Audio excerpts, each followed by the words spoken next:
Alright guys, so we know for a fact that Slime Collab is coming back. We know that it's going to make its return on the JP version. With that said, there's a lot of things that people are probably going to be questioning, and one of those things is going to be whether or not people should summon. Should they, skip the banner? What's going to be the overall consensus? And right now I'm seeing a lot of people actually say it's an easy skip, or people should skip because the anniversary is right there. I would actually say hold on and wait until we know for a fact what the banner looks like. I'm pretty sure the banner is not going to be that good. However, I would wait to see, extremely wait to see what the new units are looking like. The new Rimuru and Shuna.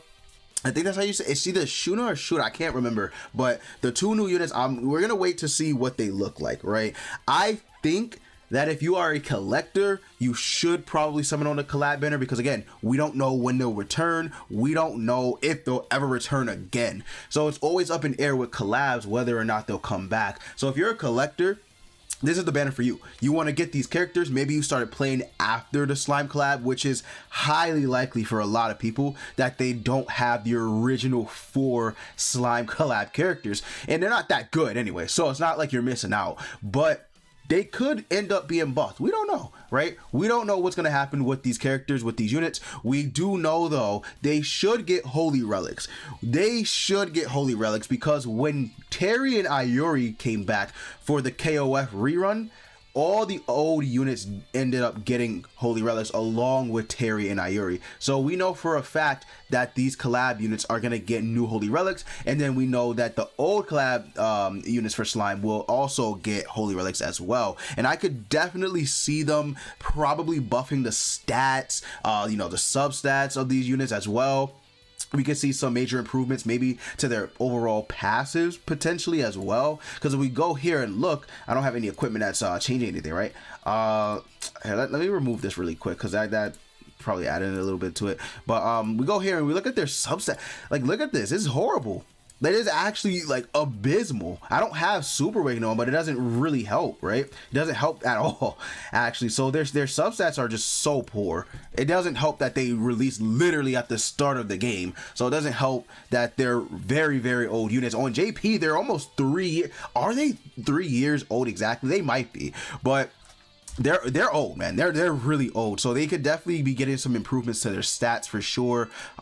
We could definitely see, again, like I said, Holy Relics for these characters, but again, I don't think that it's going to make these units like insane or like that. I think the new collab units definitely will be, but I don't think that these units will just ever really be on the level of the newer units. I personally don't see it unless they just go balls to the wall with Boss Man. Like let's say, for example, for Millium, because I hate Millium. Right? And she's not a good unit in my opinion. I despise her overall. Like, her stats suck ass. Like, they are so bad. Super Awakening doesn't help her even like a little bit, right? So her stats suck ass, but let's say they give her a really good rework and they make her pierce rate like 70. Her resistance can stay the same, it's fine. Her regeneration goes up to like 50. Her crit chance goes up to like 103%. Her crit damage goes up. Her crit damage is so bad, man. Let's say it goes up to like 190 or something like that. I don't know. Crit resistance at 83, crit defense at 89, right? Let's say they just go balls to the wall with it and like just go all out. And then her passive too. Let's say they change her passive as well. Her passive could be really, really improved, because her crit damage goes up by 8%, 80% at max. So that's why her crit damage is low at base. But let's say they just, I don't know, give her overall crit damage boost of 80% right off the bat. Like that's it. Or let's say they give her a different one where she increases all her crit related stats by 10% per I don't know, per skill use. Yeah, sure, right? By 10% up to a maximum of 5 times. Perfect. She's good again. Then her Holy Relic has something to do with her I don't know, maybe she could decrease defense related stats. I don't know, but they could do something with these units, because like Spike, man, like Spike, What? Spike on a unit that excuse me, that has 127 crit damage is horrible, right? It's very, very bad. And then you get this skill is weird. I don't know if this is the only skill in the game that does this, but it starts off as a single target and then it goes to an AoE at rank 3. I don't know if this is the only skill in the game that does that. I think it is. I think this is the only skill in the game that starts off as a rank or as a single target and then just goes to AoE on rank 3. So very interesting skill right there. Her detonate skill did actually just recently get a buff on the JP side of things because Tarmiel released. So her detonate will be stronger. So that, I guess that's good. But Millium could definitely use the buff extremely. No one really cares about this SR Rimuru. I'm gonna be honest with you. Rimuru could use a buff as well. It'd be really cool to see him get buffed, and it wouldn't be hard for him to get a buff either, because I do like his stance. The only thing is I wish it was a taunt. It's not a taunt, so it's like, okay, they don't have to attack you in order for you to like get this heal 20% of diminished HP. They don't have to attack you, right? And you won't get that, but you get debuff immunity, which is crazy on rank 1. That's pretty good. Oh, becomes a taunt on rank 2. And oh, okay. It's been a minute since I used Rimuru. Okay, so they could easily just make this a taunt on rank 1 and then be done with it. They could increase this, I guess, by doing like 2 turns or something like that, but again, they won't go crazy with these units, I don't think. This is fine.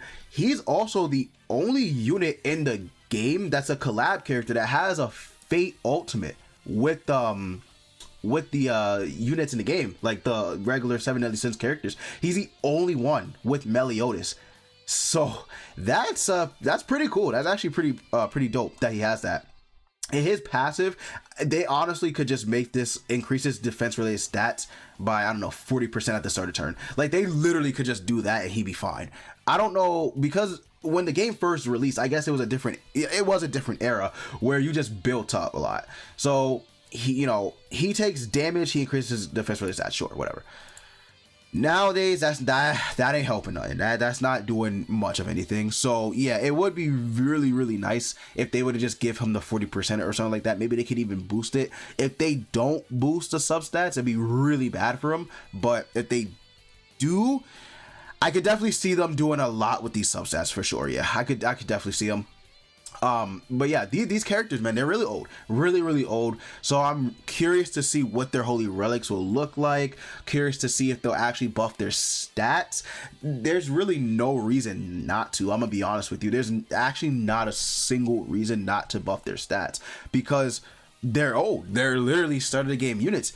And on that note, there's really no reason not to buff any of the old unit stats in the game. I'm gonna be honest with you. Like, Captain Melly could use the buffs. All these giant Dians, these skinny kings, the fat kings, the SSR Gothers, the Merlins, the Gil Thunders, man, I'm telling you, if they just buff stats, it would be a much better experience for the people playing the game. Much better. But as far as it goes, whether or not you should skip, you definitely should wait and hold off your judgment. Of course, with the anniversary literally being right around the corner from when this is going to drop, yeah, a lot of people are going to say, you should skip, which is true, because we don't know what the anniversary unit is going to be. We don't know what the anniversary units are going to look like, if there's going to be 1 or 2. Last time we had a Margaret anniversary, we had 2 units, right? We had Kusai and Margaret, so we don't know what's going to happen, but